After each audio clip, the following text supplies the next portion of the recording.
Some people run from pain. Others wear it like armor. Robert had stopped running long ago.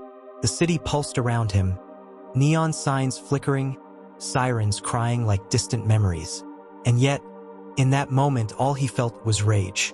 Another attack, another friend bruised, another warning left behind like a threat. But RJ Robert wasn't someone you warned. He was someone you remembered, especially when you crossed the line. He didn't need backup this time, didn't need a plan, just intention. The Blake Street gym stood like a fortress under fluorescent lights. Inside, sweat soaked the walls, and men pushed iron like they were at war with their own limits. Blake was there, not yelling, not leading, just present, silent, strong, centered. When Robert stepped inside, he didn't speak. Neither did Blake. But everything between them screamed.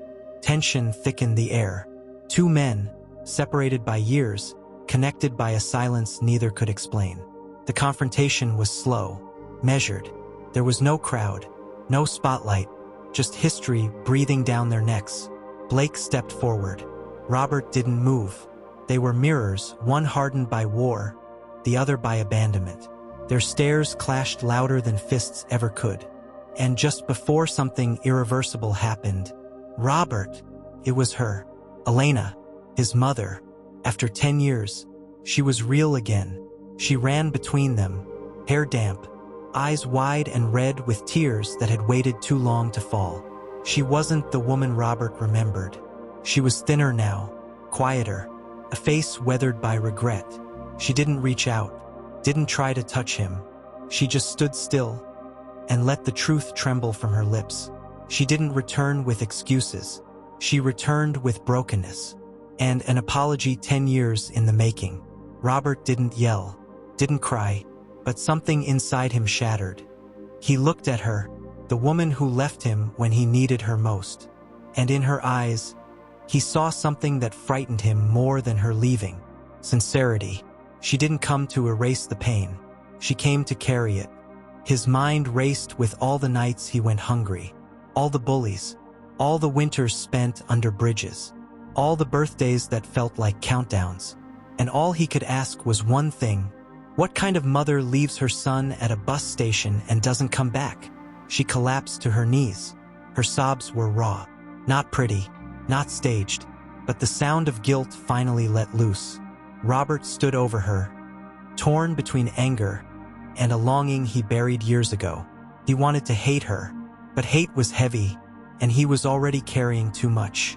Behind them, Blake stepped back, eyes locked on Robert with something new: recognition, not from memory, but from truth. Elena whispered, "He's your son." The words didn't echo. They sank. Slow. Final. Blake didn't speak. He didn't have to. His face told the story. The missed years, the lost time, the guilt of absence unearned yet fully felt. No one moved. And then, Robert sat, right there in the alley in the rain. No more pride, no more defense, just exhaustion. His mother crawled toward him slowly, like approaching a wounded animal. She didn't ask for permission. She simply rested her hand near his, not touching, just waiting. And Blake, a few steps away, sank to the ground as well. Not as a father, but as a man watching the boy he never got to raise, and wondering if it was too late to start. Time slowed, and Robert finally whispered, "I survived. Without you. But I was never okay." There it was. Not forgiveness, but honesty, and that was more than enough for now. The three of them didn't speak much after that. They didn't need to. The storm had passed. The wreckage was still there. Years of pain and silence, but so was something new: presence. The kind that stays, the kind that listens, the kind that rebuilds. Robert finally knew the truth. His father hadn't chosen to disappear. His mother hadn't planned to vanish forever. And he had never truly been forgotten. He just fell into the cracks of broken people trying to survive. Now those cracks were filled, not perfectly, but with effort, with intention, with love trying again. Some stories don't end with reunion. They begin with one. And Robert's, it was just getting started. In a city full of strangers, he finally found the ones who were never meant to be strangers at all. Every child needs answers. Every heart deserves closure. And sometimes, love takes the long way home. Like, share and subscribe for more heartwarming stories. See you on the next one.